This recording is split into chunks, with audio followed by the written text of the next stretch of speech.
نہ کوئی غم کرو نہ خوف، خوشیاں مناؤ جنت کی جس کا تم سے وعدہ کیا گیا تھا۔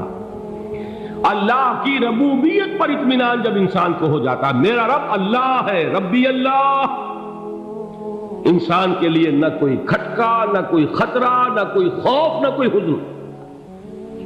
جو کچھ ہو رہا ہے کس کے اذن سے ہو رہا ہے؟ اللہ کے اذن سے۔ اللہ کے اذن کے بغیر پتہ تک نہیں ہلتا۔ یہ کوئی اندھا بہرا مادہ نہیں ہے جس سے مجھے کوئی خوف ہو۔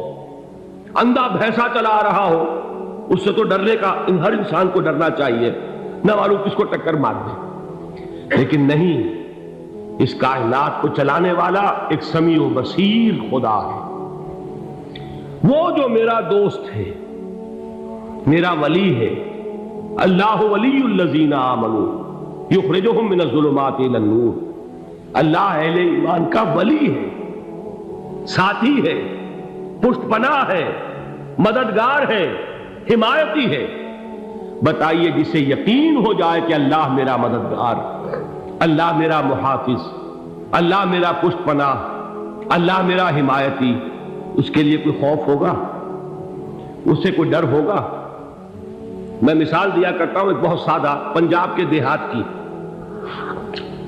تو بڑا چودھری ہے اور کوئی غریب کسان ہے۔ اس غریب کسان کے جانوروں کو ہر وقت اندیشہ ہوگا چوری کا، کوئی میری بھینس کھول کر نہ لے جائے، کوئی میرا بیل کھول کر نہ لے جائے۔ لیکن جس کے بارے میں یہ سب کو معلوم ہو کہ وہ جو بڑا چودھری ہے وہ اس کا دوست ہے، اس کی بچیا کو کوئی خوف ہوگا؟ اس کی بھینس پر کوئی ہاتھ ڈالے گا؟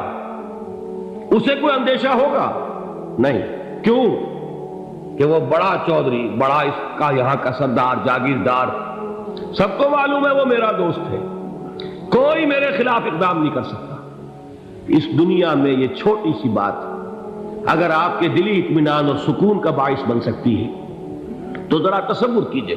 میں لفظ تصور استعمال کروں گا صرف اس لیے کہ اس کا ہم جس کو کہتے ہیں ادراک اور شعور کر نہیں سکتے، اگر کے ساتھ کر سکتے۔ اگر یقین ہو کہ اللہ میرا مددگار اور یقین ہو کہ اللہ ہر آن میرے ساتھ ہے، پھر کوئی خوف؟ کس کا خوف؟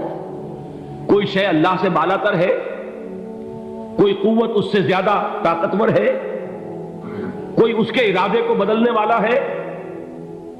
کوئی اس کی مشیت کے آڑے آنے والا ہے؟ یہی بات ہے جو حضور نے فرمائی، یہ ایمان کا حاصل ہے لب لباب، کہ دیکھو اچھی طرح اس بات کو ذہن نشین کر لو، اگر تمام انسان مل کر تمہیں کوئی نقصان پہنچانا چاہے نہیں پہنچا سکتے، مگر جو کچھ اللہ نے لکھ دیا ہو، اور تمام انسان مل کر تمہیں کوئی نفع پہنچانا چاہے نہیں پہنچا سکتے، مگر وہ شے جو اللہ نے طے کر دی۔ آپ پھر میں کہوں گا ذرا طاری کیجئے، اسے فرض کیجئے، اسے سوچئے۔ اگر اس حدیث پر ہمارا دل ٹھکا ہوا ہو تو کسی سے ڈر ہوگا؟ یہ مجھے نقصان نہ پہنچا دے، یہ میری رپورٹ خراب نہ کر دے، یہ میری انکریمنٹ نہ رکوا دے، یہ میرا یہ نہ بگاڑ دے، یہ میرے یہ نقصان نہ پہنچا دے۔ اس کا ڈر، اس کا ڈر، اس کا خوف، اس کی خوشامد، اس کے لیے جا کر طرح طرح سے اپنی عزت نفس کو ذلیل کروانا اس کے سامنے، یہ سب کچھ کیوں کرتا ہے انسان؟ جب سمجھتا ہے کہ اس کے ہاتھ میں میرا کوئی نفع ہے، اس کے ہاتھ میں میرے لیے کوئی ضرر ہے، یہ مجھے کوئی غضب پہنچا سکتا ہے، یہ مجھے کوئی نقصان پہنچا سکتا ہے، یہ میرا کوئی کام بنا سکتا ہے، یہ میری کوئی ضرورت پوری کر سکتا ہے، اسی کا نام شرک ہے۔ جہاں آپ نے یہ سمجھا کہ غیر اللہ کے اندر کوئی طاقت موجود ہے، وہی شرک ہے۔ بتوں سے تجھ کو امیدیں، خدا سے نو امیدی، مجھے بتا تو صحیح اور کافری کیا ہے؟ شرک تو یہ ہے۔ جس پر بھی تمہیں یہ خیال ہے، کلمہ ہے یہ کلمہ سوم، لا حول ولا قوت الا باللہ، ذرا اس پر دل کو کبھی اگر آپ تصور کریں، پھر فرض کریں، دل ٹھک جائے اس پر، کوئی طاقت نہیں۔ یہی بات تھی جو شیخ عبد القادر جیلانی رحمۃ اللہ علیہ نے اپنی وصیت میں اپنے بچے سے کہی۔ 11ویں دینے والے ہیں، لیکن حضرت شیخ عبد القادر جیلانی کی وصیت اور تعلیمات کو کتنے لوگ ہیں تم جانتے ہو؟ یہ جن مقامات تک پہنچے ہیں وہ کس چیز کی بدولت پہنچے؟ انہوں نے جو پیغام دیا وہ کیا تھا؟ اے میرے بچے، جس طریقے سے قرآن مجید میں حضرت لقمان کی نصیحتیں جو ہے نقل کر دی گئی ہیں، میں یہ عرض کروں گا بالفرض اگر قرآن حضرت عبد القادر جیلانی کے بعد نازل ہوا ہوتا تو شیخ عبد القادر کی یہ نصیحتیں بھی قرآن میں درج ہوتی۔ اتنی اونچی نصیحتیں ہیں۔ اے میرے بچے، اس حقیقت کو ذہن نشین کر لے، لا فاعل فی الحقیقت ولا مؤثر الا اللہ۔ اس کائنات میں نہ کوئی فاعل حقیقی ہے نہ مؤثر حقیقی ہے سوائے اللہ۔ کسی شے میں کوئی تاثیر نہیں اگر اللہ نہ چاہے۔ آگ جلا نہیں سکتی اگر اللہ نہ چاہے، پانی ڈبو نہیں سکتا اگر اللہ نہ چاہے، زہر ہلاک نہیں کر سکتا اگر اللہ نہ چاہے، کوئی چیز فائدہ نہیں پہنچا سکتی اگر اللہ نہ چاہے۔ تو در در پہ کیوں سر جھکاتے ہو؟ در در پر کیوں جبیں سائی کرتے ہو؟ سب کے سامنے کیوں ہاتھ پھیلاتے ہو؟ ایک اللہ سے مانگو، ایک اللہ کے سامنے زمین پر اپنی جبین رکھو۔ لا فاعل فی الحقیقت ولا مؤثر الا اللہ۔ نظر آتا ہے ہمیں کہ پانی پیاس بجھا دیتا ہے، پیاس بجھانے کی صلاحیت پانی میں نہیں ہے، اللہ کے اذن سے۔ کھانا بھوک مٹا دیتا ہے، بھوک مٹانے کی صلاحیت کھانے میں نہیں ہے، اذن رب میں ہے۔ دیکھیے یہی یقین تھا حضرت موسیٰ علیہ السلام کا واقعہ یاد کیجئے۔ سامنے سمندر آ گیا ہے، قوم دیکھتی ہے پیچھے کہ گرد و غبار کا طوفان، معلوم ہوا کہ فرعون اپنے لشکر سمیت آ گیا۔ لشکر جب چلتا تھا تیز رفتاری کے ساتھ تو گرد و غبار کا جو طوفان اٹھتا تھا اس کا تصور کیجیے، اور لمحہ بلمحہ وہ قریب آ رہا ہے۔ پوری قوم نے کیا کہا؟ اے موسیٰ انا لمدرکون، اے موسیٰ ہم کو پکڑے گئے۔ قرآن مجید نے تو یہاں وہ باتیں نہیں لکھی ہیں، لیکن تورات میں یہ درج ہے کہ بنی اسرائیل جھگڑنے لگے، دست و گریبان ہو گئے موسیٰ کے ساتھ۔ موسیٰ نے یہاں مروایا لا کر، اس سے تو ہم ہی بہتر تھے، وہاں کھانے کو ملتا تھا، زندگی تو تھی، بیگار ہم کر رہے تھے، موت تو نہیں تھی۔ اب جو کچھ ہوگا اس کا تصور کرو، جس طریقے سے ہمارے ٹکڑے اڑائے جائیں گے۔ تو لڑ رہے ہیں حضرت موسیٰ علیہ السلام سے، یہ تورات کی تفصیل ہے۔ قرآن میں صرف اتنا آیا ہے، پریشان ہو کر انہوں نے کہا انا لمدرکون، موسیٰ ہم کو پکڑے گئے۔ اس وقت موسیٰ کا جواب کیا ہے؟ کلا ان معی ربی سیہدین، نہیں، میرے ساتھ میرا رب ہے، وہ راستہ دے گا۔ بتائیے کہاں راستہ نظر آ رہا ہے؟ یہ ہے ایمان بالغیب۔ راستہ نظر نہ آئے تب اللہ پر یقین ایمان ہے۔ جیب میں پیسے ہوں اور تب دل کو اطمینان ہے تو ایمان کس پر ہوا؟ پیسے پر، اللہ پر نہیں۔ جب وسائل و ذرائع نہ ہو اور پھر یقین ہو کہ اللہ مسبب الاسباب ہے، وہ اسباب کا پابند نہیں ہے، وہ اسباب کا محتاج نہیں ہے، اسباب اس کے محتاج ہے۔ اگر یہ یقین ہے تو اللہ پر ایمان ہے، یہ نہیں ہے تو تمہارا ایمان اسباب پر ہے، وسائل پر ہے، ذرائع پر ہے، مادیات پر ہے، اللہ پر نہیں۔ اس وقت کہاں راستہ تھا؟ کوئی راستہ تھا؟ سمندر ہے اور ادھر سے لشکر آ گیا ہے۔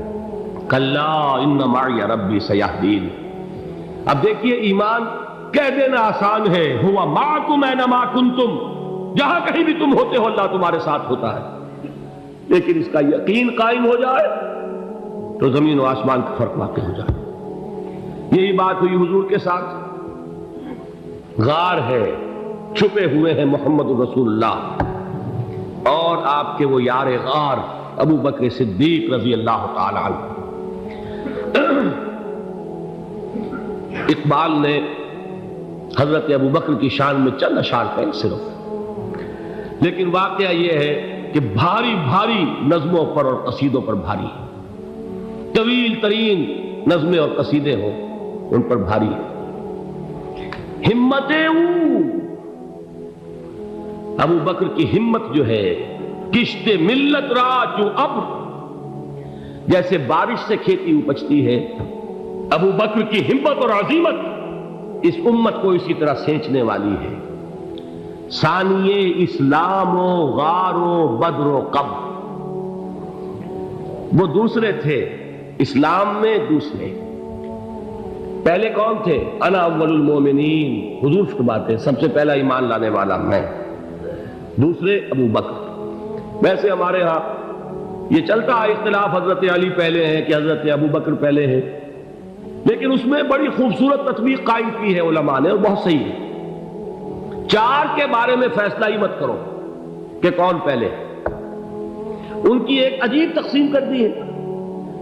آزاد مردوں میں، بالغ مردوں میں سب سے پہلے ابو بکر، بچوں میں سب سے پہلے علی، خواتین میں سب سے پہلے خدیجہ، اور غلاموں میں سب سے پہلے زید بن حارثہ۔ بڑی پیاری تقسیم ہے، یہ چاروں ہی پہلے ہیں، ہر ایک کے لیے اولیت ہے۔ اور واقعہ یہ ہے کہ اگر زمانی اعتبار سے تعین ہوگا تو پہلے خدیجۃ الکبریٰ آئیں گی رضی اللہ تعالی عنہ، کسی اور سے بات کرنے کی نوبت بعد میں آ سکتی ہے، پہلے تو اہلیہ محترمہ سے بات ہوئی، آتے ہی پہلی وحی ہوئی ہے، ابھی تبلیغ کا حکم نہیں تھا۔ کس کو بتایا واقعہ؟ ابھی اپنی نبوت کی تبلیغ کا تو حکم ہی نہیں آیا، واقعہ کس کا ہے؟ وہ خدیجہ کا ہے۔ جب کہا ہے کہ خشیت علی نفسی، مجھے اپنی جان کا اندیشہ ہے، تو کیا جواب دیا خدیجہ نے رضی اللہ تعالی عنہا؟ وہ صدیقۃ الکبریٰ ہے، صدیقات جو ہے خواتین ان میں چوٹی پر خدیجۃ الکبریٰ ہے رضی اللہ تعالی عنہا، اور صدیق جو مرد ہیں ان میں صدیق اکبر ہے ابو بکر صدیق رضی اللہ تعالی عنہ، لیکن صدیقات میں چوٹی پر۔ جب حضور نے فرمایا خشیت علی نفسی، کیا فرمایا، کیا عرض کیا، کیسے تسلی دی؟ نہیں نہیں، اللہ آپ کو ضائع نہیں کرے گا، آپ غریبوں کے ہمدرد ہیں، آپ مساکین کے تکالیف رفع کرنے والے ہیں، آپ بیواؤں کی سرپرستی کرتے ہیں، آپ مسافروں کی خدمت کرتے ہیں، اللہ آپ کو ضائع نہیں کرے گا۔ یہ یقین ہے اس خاتون کے اندر۔ خیر وہ ایک علیحدہ بات ہو جائے گی۔ میرے دل پر حضرت خدیجہ رضی اللہ تعالیٰ عنہ کی شخصیت کا بڑا گہرا نقش ہے، جو وہ کوئی اور ہی وقت اور موقع ہوا تو بیان ہوگا۔ بہرحال اقبال نے ایک مصرے میں جو چار اولیتیں جمع کر دی ہیں، ہمتیں او کشت امت را چو ابر، ثانی اسلام و غار و بدر و قبر۔ اسلام میں حضور کے بعد پہلے کون؟ ابو بکر۔ غار میں حضور کے ساتھ کون؟ ابو بکر۔ بدر کی رات اللہ کا رسول سربسجود وہ جھاڑ، وہ گھاس پھوس کی جو جھوپڑی بنائی گئی تھی، اور وہاں تلوار ننگی لے کر پہرا دینے والا کون؟ ابو بکر۔ اور اس حجرہ عائشہ میں محمد کے بعد سب سے پہلے دفن ہونے والا کون؟ ابو بکر رضی اللہ تعالی عنہ وصلی اللہ علیہ وسلم۔ وہ جو معاملہ میں سنا رہا تھا غار ثور کا، حضرت ابو بکر بھی حضور کے خیال سے لرز گئے ہیں۔ آپ کو یاد ہوگا کہ جا کر پہلے تمام جتنے سوراخ تھے انہیں بند کیا ہے، ایک سوراخ رہ گیا تھا جس کو بند کرنے کے لیے کوئی کپڑا نہیں تھا، وہاں اپنی ایڑی رکھی ہے، تب کہا ہے حضور سے تشریف لائیے، اور اپنے زانو پر حضور کو لٹایا ہے، اور وہاں کسی موذی جانور نے کاٹا ہے، حضور کی آنکھ لگ گئی تھی، اس وقت اس بل کے اندر جو بھی بچھو ہے کیا ہے واللہ عالم، اس نے کاٹا ہے، اس کی تکلیف کی وجہ سے ابو بکر کی آنکھوں سے آنسو ٹپک گئے، حضور کے چہرے مبارک پر پڑے ہیں، تو حضور جاگے ہیں، معاملہ کیا ہے؟ ایڑی نہیں ہٹائی وہاں سے، مبادا وہ جانور وہاں سے نکل کر محمد الرسول اللہ کو کوئی گزن پہنچا دے، ابو بکر کی ایڑی ہے، جس طرح چاہے کھا لے، ختم کر دے، جان نکل جائے تب کوئی آنچ آئے، محمد پر تو آئے، لیکن جیتے جی نہیں۔ وہ ہے ابو بکر۔ حضور کے خیال سے اس وقت حضور نے پھر اپنا لعاب دہن لگایا ہے، اور اس سے پھر آپ کی تکلیف ختم ہوئی۔ جیسے خیبر میں حضرت علی کی آنکھ دکھ رہی تھی، اس کو جو شفا حاصل ہوئی ہے وہ بھی حضور کے لعاب دہن سے ہوئی۔ تو بہرحال اس وقت انہوں نے کہا ہے کہ اے نبی یا رسول اللہ، اگر اس وقت ان میں سے کسی نے غیر ارادی طور پر بھی اپنے قدموں کی طرف جھانک لیا تو پکڑے جائیں گے، کیا جواب تھا اللہ کے رسول کا؟ لا تحزن ان اللہ معنا، اللہ ہمارے ساتھ ہے، کیوں گھبراتے ہو ابو بکر؟ یہ ہے ایمان باللہ، میرا مالک اللہ، میرا رازق اللہ، میرا محافظ اللہ، میرا مددگار اللہ، میرا پشت پناہ اللہ، میرا دوست اللہ۔